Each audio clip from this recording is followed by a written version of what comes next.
Hey, what's good people, man? Platinum Billy Dread, tails upon the bench them. Question, man. How long do you think you got left? How long do you think you have left? 30 years? 20 years?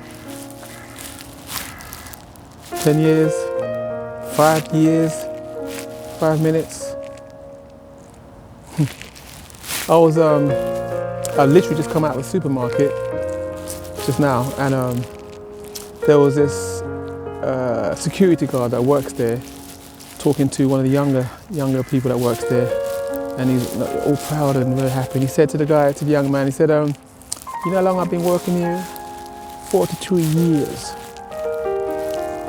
And he said, I started where you are.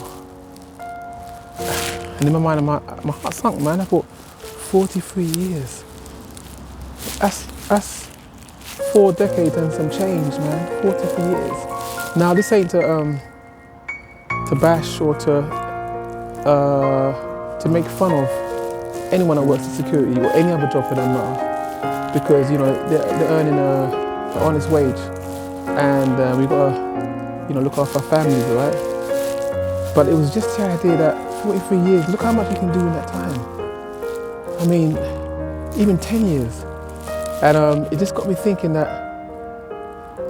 what would make a person stay that long in one place? Now, you might say that maybe he likes it there, maybe, but think about it for a second, right? When we're in a place where we're not getting elevated or promoted, it's usually based on fear. You know, whether that's a fear, or even that's just a relationship where you're afraid to leave. Fear that you might not find someone else. Fear that they might hurt you, or fear that people might ridicule you for being single. Fear that you might not get another job. Or, so I mean, usually the root of it's fear. Now this post is for me probably more than it is for you, because I'm in a job right now that I can't be there anymore. It's long past its sell by date.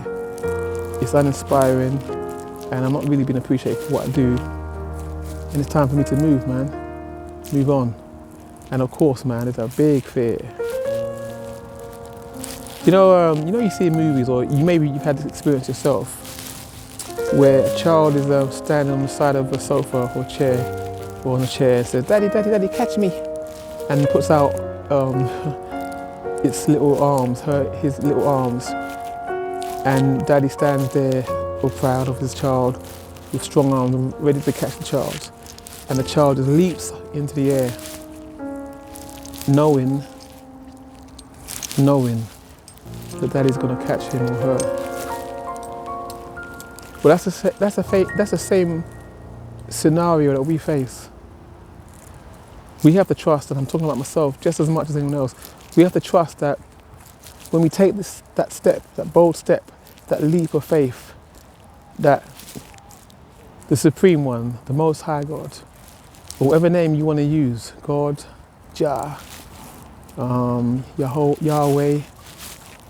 I like to use the name Allah because it's personal to me. Whatever name you use for him or her, it's going to catch you, catch me, catch us.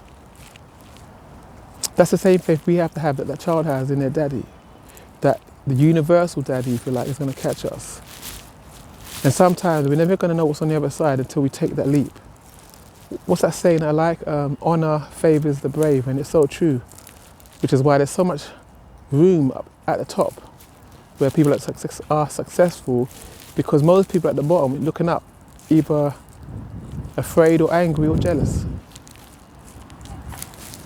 Let me just round this off with, I want you to imagine this.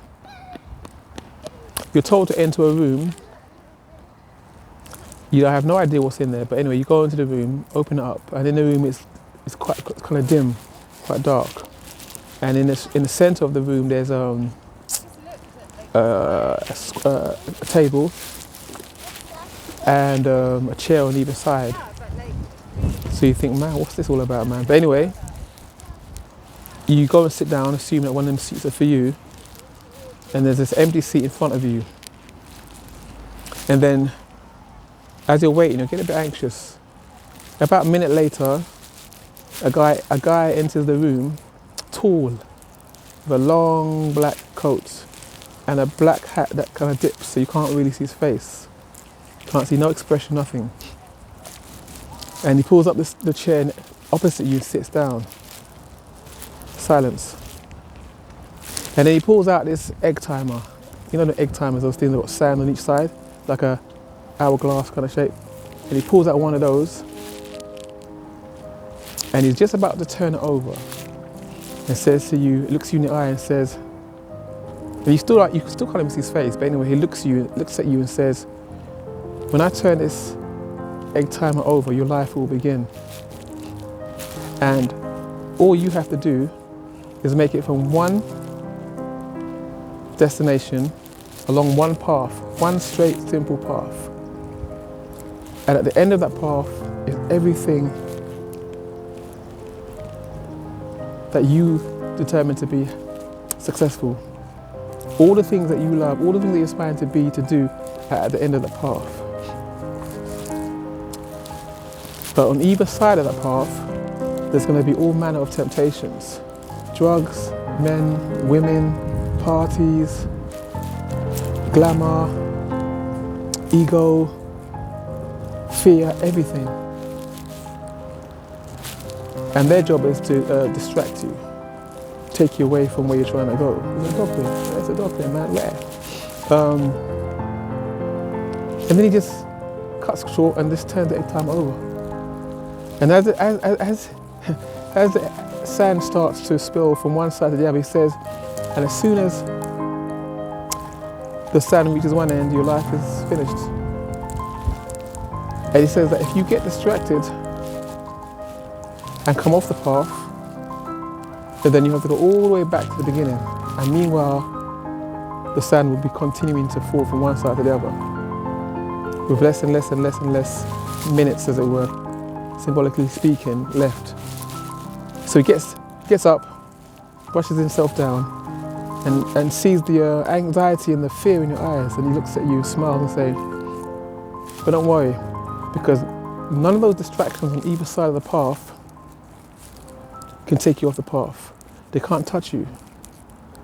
They can give all manner of temptation, but they can't actually physically touch you unless you decide to come off the path. And he dips his head, walks out and closes the door, and leaves you there looking at the egg timer as the sand continues to spill from one side to the other. Let them be the dread.